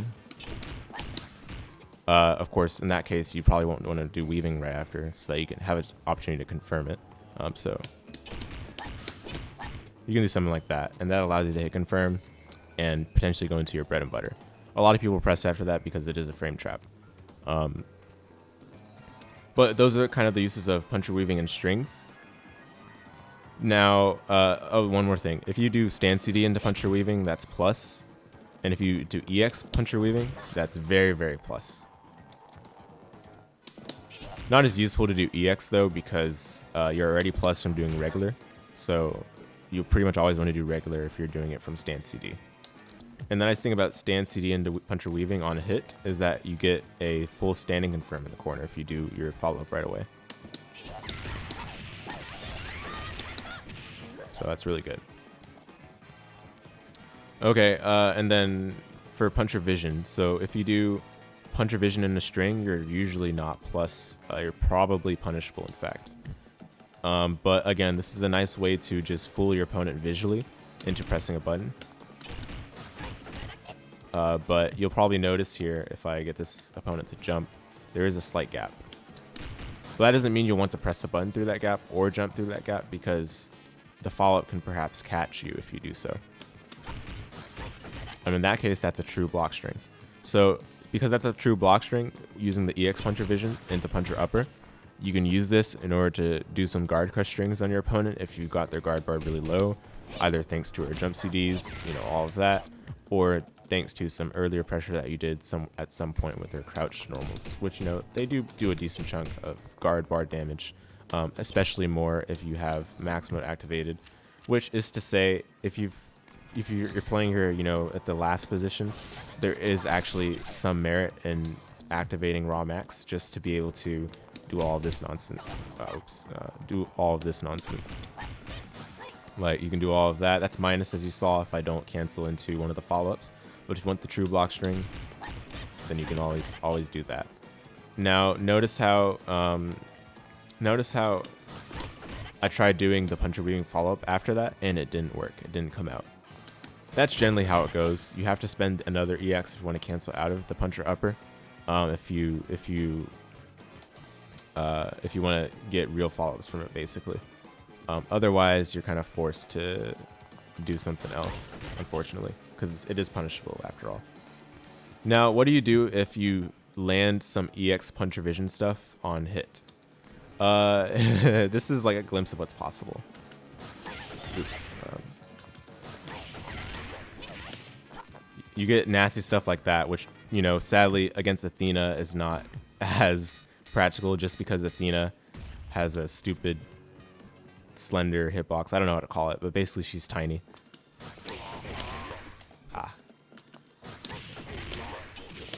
But you get stupid stuff like this if you manage to land EX puncher vision into puncher upper mid screen. And the nice thing is actually you can do this from your standard hit confirm. Of course, you don't want to do 1-2 afterwards. You should do your special move right afterwards so that you can actually get the follow-up. And you can also do same side by delaying the 2C a little bit. So I'll let you guys experiment with this on your own. It's not really something I want to go too deep into. It's not like I'm not willing to spill the secrets, but I do want to leave some exploration for you guys if you're willing to explore further what is possible with EX puncher vision and all of that. But basically, you can only cancel that into regular puncher vision or puncher weaving on hit. On block, unfortunately, you have to do EX. So yeah, so those are kind of uses of EX puncher vision. It also modifies the properties of just all the follow-ups in general. They become a little faster. They allow you to do usually more stuff to follow up with. So you get to do that, for example. But the meter dump is usually not something you're going to be looking towards unless you play her in the anchor or mid position. Okay, so we've covered, I think, enough about her special moves for now. Let's go ahead and talk about her supers. So the first super is Crazy Puncher. This is quarter circle back, half circle forward, punch. Oops. This is basically just your standard Ranbu auto combo super. It doesn't really have a lot of frame advantage, but it does give a hard knockdown. Sadly, that hard knockdown does not lead to safe jumps, so you do just have to do a good old meaty if you're in the corner. If you're mid-screen, you don't get anything. So you don't want to do this super ender unless you're just going for damage to push for game. Okay, actually, it looks like you can safe jump from that. I don't know the timing, though. I wish I did. Yeah, you can definitely safe jump from that in the corner. If I knew the timing, then I would show it to you guys, but I actually do not. Mid-screen, they get sent too far away, and there's just not enough time to like run all the way up for a safe jump, so you just gotta live with the damage. But it's still good to use this, have this in the back of your mind, because mid-screen, if you land this, as I mentioned to you guys, if you land it from her standard confirm, let me show it from this position. That's all you can get if you don't spend that extra bar, right? But if you spend the extra bar, then you can get a super. So that's good if you want to kill them, or just do some more damage, generally speaking. So there's that. It's not really that good of a use of meter unless it kills, or unless you just want to get some extra corner carry. But it is available. It does have some wake up invincibility, but it's very short and honestly not anything worth mentioning, because the invincibility runs out before it's even active. So it's like, yeah, you'll get bodied if you use this on wake up. The EX version, however, has a bit more invincibility that extends into the active frames. So that's kind of nice. And also the EX version just does more damage in general. Or I should say the level 2 version. But anyway, you see how much more damage it does. But because it's faster, you do have to be careful, because there are some juggles where it just won't actually work. Oops. Like if you try to do it from your standard mid-screen confirm, you have to change the timing a little bit. If you do it right away, then you'll be actually in trouble, because it just will whiff. You see? So if you want to do that from mid-screen, you gotta delay the super a little bit more. But generally not recommended. I don't think it's really that much worth it. Okay, so that's Crazy Puncher. Now, Champion Puncher is the beautiful one. This is quarter circle forward, punch. That's what it looks like. It has the same animation as her Parrying Puncher A. But the difference is that this gives you a hard knockdown that you can actually time your safe jump from. Especially easy to do in the corner. I missed it a little bit, but that's essentially what the safe jump timing would look like. I don't remember if I have some Iori slots for this. Let me see. If I do, then we're good to go, but I don't know if I do.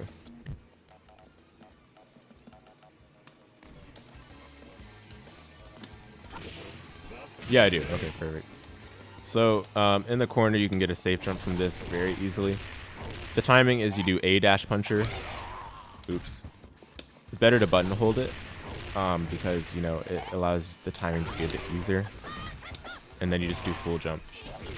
I forgot to even make him do a reversal.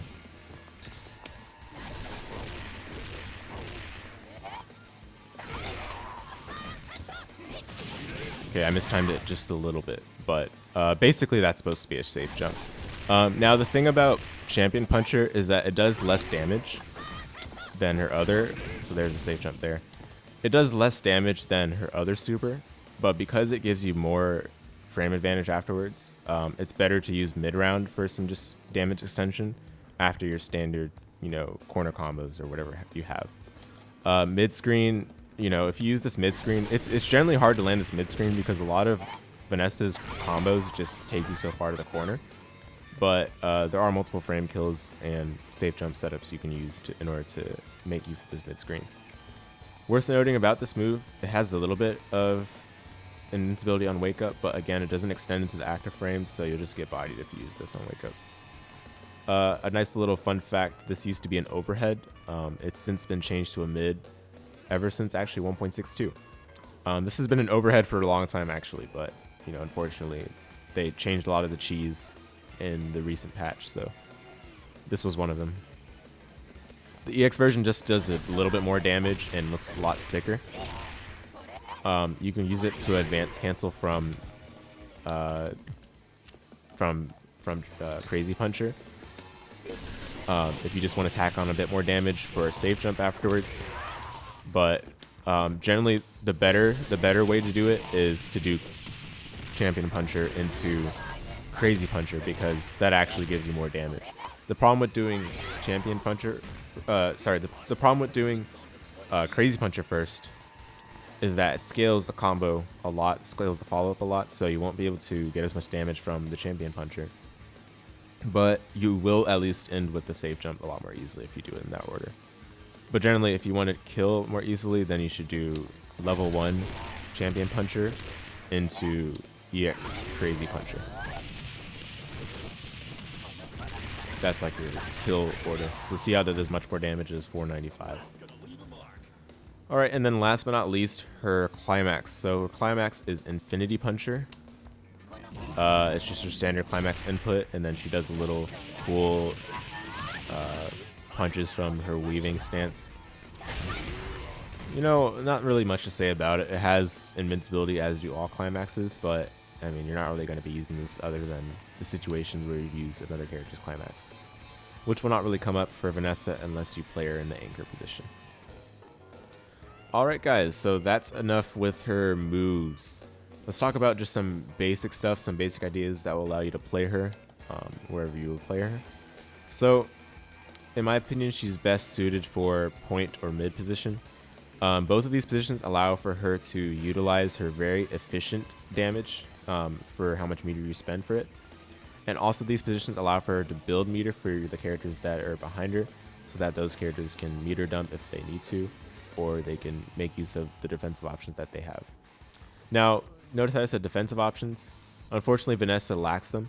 She doesn't really have invincible moves outside of her supers, so you'll generally want to use the universal mechanics in order to escape tight situations, such as rolls, such as guard cancels, and then you use your standard run-of-the-mill KOF pokes, such as her normals that I described for all this time. Now, in terms of how you play her in neutral, again, her best moves for just standard hop pokes are j.CD, j.B, and j.D.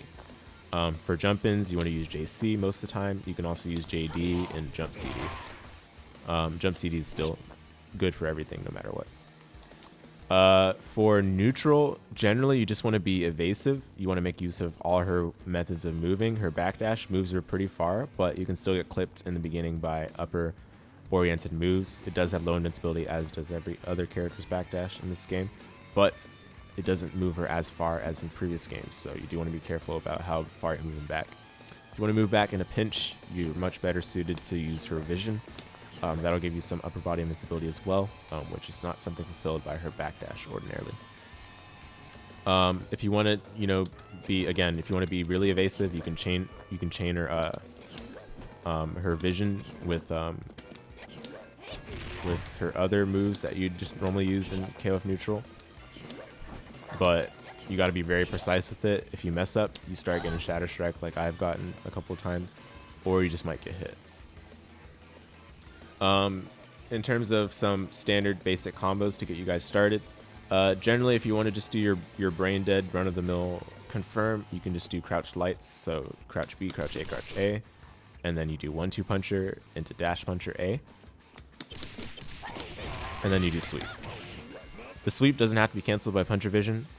It's just mainly to push them towards the corner, but it actually does lower your frame advantage a little bit, I believe. So if you want more frame advantage, you can do this into weaving, which gives you a bit more advantage, but you see how you're still put far away from them, so it's kind of hard to make use of that advantage if you cancel into weaving. So I still prefer vision as long as I'm out of the corner. If you're in the corner and you end with sweep, then you generally want to do weaving, and then usually that's a safe jump. Let me try to. So that's your safe jump there in the corner, meterless. One of the few characters in this game that actually has a safe jump off of a soft knockdown, meterless. So really nice. So that's your, run-of-the-mill combo. How do we make use of meter in order to extend that? So you can do one of two things. You can, well, it's not really one of two things, it's just one thing. But it really depends on how much meter you have available.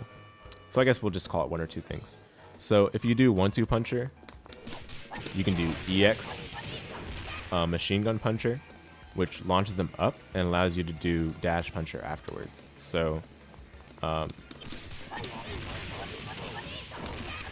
gotta charge it for a long time, and then you can, from there, you can still do EX dash puncher as you would after an ordinary A dash puncher.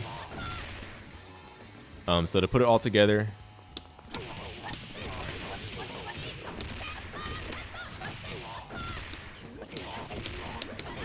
so that's like your standard bread and butter. If you want to spend 2 bars. Of course, you can just as easily do that combo with just half a bar, or not 2 bars, 1 bar. You can do that combo with just half a bar. And the funny thing about Vanessa is that if you do that combo into the corner, you build the bar back and then some. Yes, because she is just that good.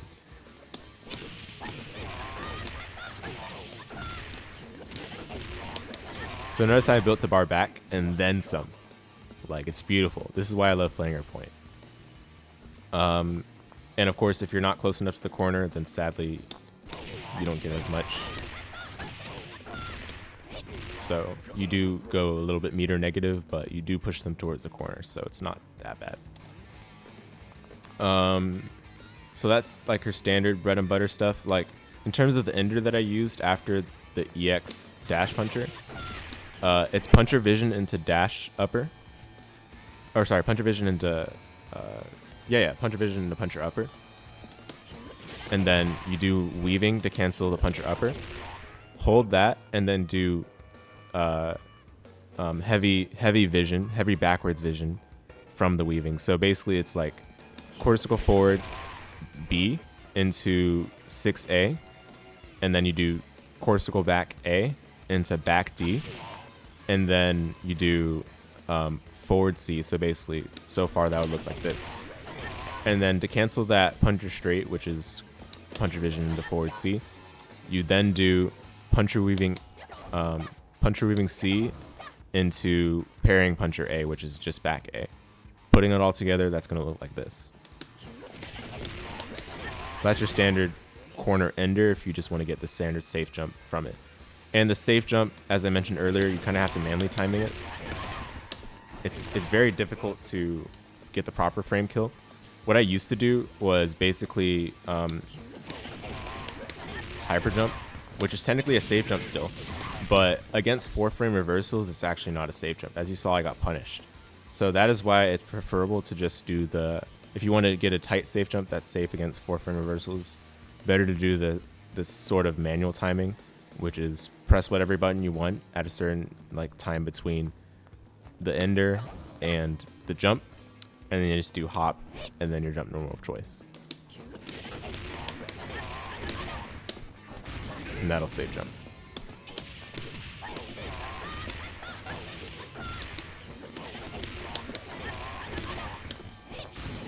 So there you go, guys. That's some stuff to get started. Now, that's in terms of combos. So, oh yeah, I forgot to show the super ender. So if you want to just end in super, you should, instead of doing puncher weaving C into parrying puncher A, you should do puncher weaving A into parrying puncher C. And then super cancel into whatever you want.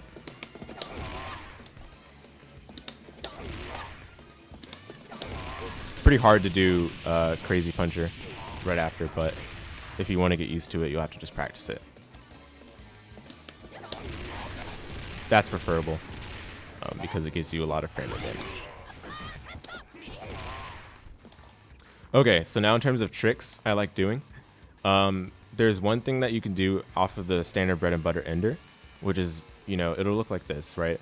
You basically do puncher straight as we did before, but instead of doing parrying puncher off of punching weaving from that, you just do puncher weaving and cancel it, and then you whiff machine gun puncher as a frame kill. That's not machine gun puncher, this one is. You basically whiff that as a frame kill, and that way it allows you to set up a +1 meaty timing that also beats wake up throw. Let's see how that looks like. I have a slot set up for this, I believe. Let me make sure.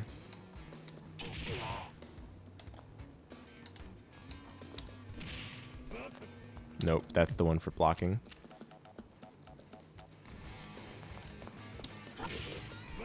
Okay, there we go. That's the one for throw. So basically what you do your normal ender. I messed it up a little bit. You don't want to mash the machine gun puncher because otherwise I'll mess up the timing. But you do your normal ender. And you get enough time to actually get a close A that will beat throw and mash close C on wake up. I mistimed it again there, but so there I beat Iori's wake up throw. And in order to combo from close A, you got to do close C or your normal of choice that is fast enough to combo from it. Something like that. Okay, that's one trick you guys can use to throw off your opponents.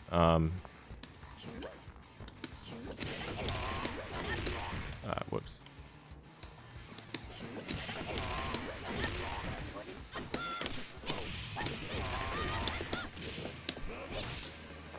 Okay, the other trick you can do is it's from the same ender. So basically if you do if you do, it's kind of weird to explain. If you do the same ender, you can do vision into 2A with, and then do a regular hop into your jump number of choice, and that's also a safe jump. Whoops. That's a safe jump there. And that'll be stuff like Iori's 4-frame DP as well.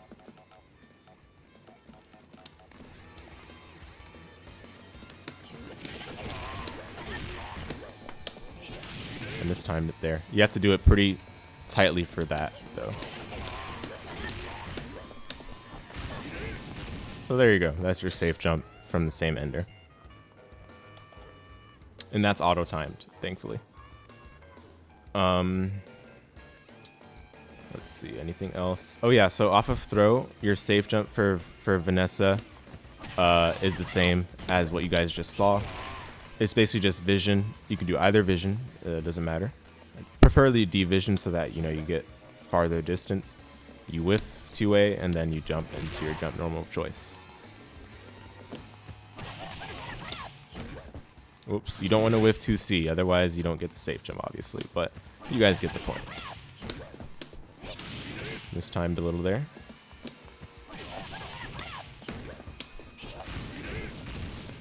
Alright, that was mistimed as well. That would not meaty, but basically you guys get it. I do want to at least pull it off to make sure that... Oh, that's not it.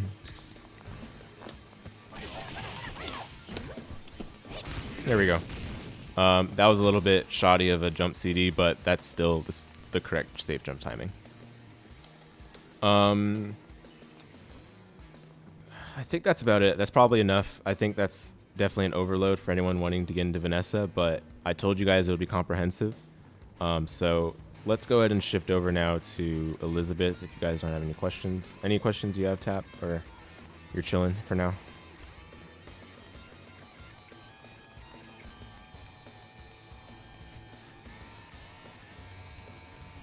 Just watching, no worries. Okay. So I'll go ahead and pause the recording then.